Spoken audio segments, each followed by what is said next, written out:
Hi friends, Vallivelan serial review பற்றி பார்க்கலாம் வாங்க. அதுக்கு முன்னாடி நம்ம சேனலை சப்ஸ்கிரைப் பண்ணிவிட்டு பக்கத்தில் இருக்கிற பெல் பட்டனை கிளிக் பண்ணிடுங்க. சரி வாங்க வீடியோக்குள்ளே போகலாம். இந்த ஒரு எபிசோட் எப்படி ஸ்டார்ட் ஆகுதுன்னா, நம்ம ரஞ்சித்தை ஆரம்பத்திலேயே ஒரு பொண்ணு காதலிச்சிருக்காங்க. அந்த பொண்ணு கர்ப்பமாக்கி வச்சுருக்காங்க ரஞ்சித்.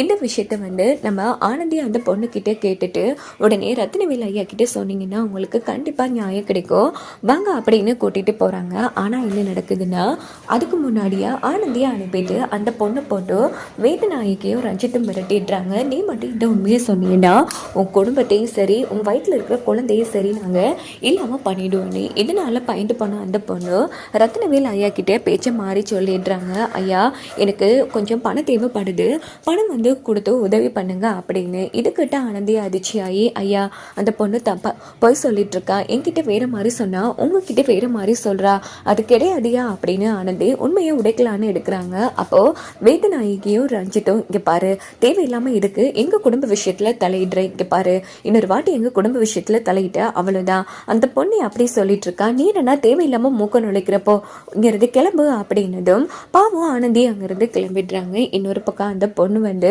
இப்படி உதவி கேட்டதும் அவ்வளோ தானேமா தாராளமா கொடுக்குறேன், அதுவும் நீ என்னோட பொண்ணோட காலேஜ் வரேன்னு சொல்லியிருக்க, அதனால நான் பணம் கொடுக்குறேன், நீ உன் படிப்பு விலைக்கு வச்சுக்கோ அப்படின்னு சொல்லி கொஞ்சம் பணத்தை கொடுக்குறாங்க. அந்த பொண்ணு வாங்கிட்டு அங்கேருந்து அழுதுட்டு இருக்காங்க. அப்போது ரத்னவேல் போனதுக்கு அப்புறமா, இங்கே பாரு நாங்கள் சொன்னதெல்லாம் ஞாபகம் இருக்குல்ல, ஒழுங்கு மரியாதையா பணத்தை வாங்கினோமா போனோமான்னு இருக்கணும். முக்கியமாக இங்கே பாரு, உனக்கும் இந்த குழந்தைக்கும் சம்மந்தம் இருந்தாலும் உனக்கு எனக்கு இந்த சம்மந்தமும் கிடையாது.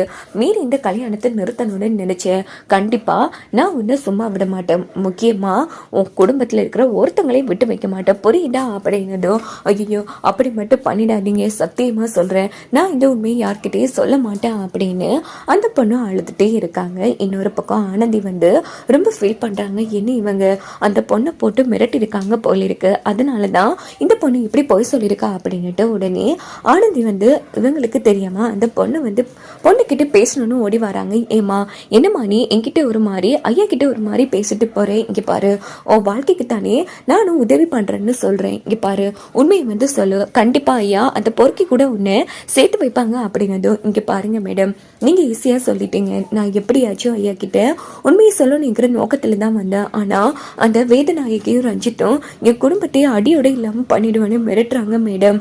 இப்போ என்னால என் வயிற்றுல இருக்கிற குழந்தைக்கும் பிரச்சனை, எங்க குடும்பத்துக்கு பிரச்சனை, அதை விடனா எங்கேயாச்சும் போய் இல்லாம போயிடுறேன் அப்படின்னு அழுதுட்டு இருக்காங்க. இங்க பாருமா அப்படி ஒன்றும் நடக்காது, இங்க பாரு உன் பக்கம் தான் நியாயம் இருக்கு, அதனால உனக்கு நியாயம் வேணாமா? இல்லை மேடம், உயிரே இருந்தால் போதும், என்னால் என் அம்மா அப்பா பாதிக்கப்பட வேணாம், என்னை விட்டுருங்க அப்படின்னு சொல்லிட்டு அந்த பொண்ணு கிளம்புறாங்க. இன்னொரு பக்கம் ஆனந்தி ரொம்ப ஃபீல் பண்ணிட்டு உடனே இந்த விஷயத்த நம்ம அண்ணக்கிட்ட சொல்லணும் அப்படின்னுட்டு ஓடி வராங்க. அப்படின்னு பார்த்து வேதநாயகி, ரஞ்சித், தர்மலிங்கம் 3 பேரும் ஆனந்தியை அந்த இடத்துல மறைக்கிறாங்க.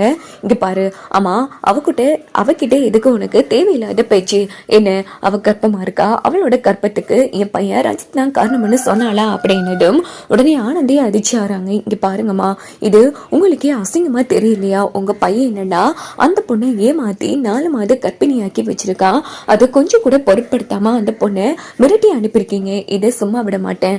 அந்த பொண்ணு வேற சொல்லாம இருக்கலாம், ஆனா கண்டிப்பா நான் ஐயா கிட்ட சொல்லியே ஆகுவா அப்படின்னு போது, டேய் என்னடா இவ இப்படி சொல்லிட்டு இருக்கா, இங்க பாரு ஒருவேளை நீ தப்பி தவறி இந்த விஷயத்த வேற யார்கிட்டே சொன்னு வச்சுக்கிய, என் தம்பி யாருன்னு தெரியுமா? அவன் அதிகாரி, அவனை பத்தி உனக்கு தெரியாதுல்ல, அவனோட குணங்கள் அவனோட செயல்கள் எல்லாம் எப்படி இருக்குன்னு உன் அப்பா முட்டையா இருக்கானே அவன்கிட்ட கேளு, அவன் சொல்லுவான்.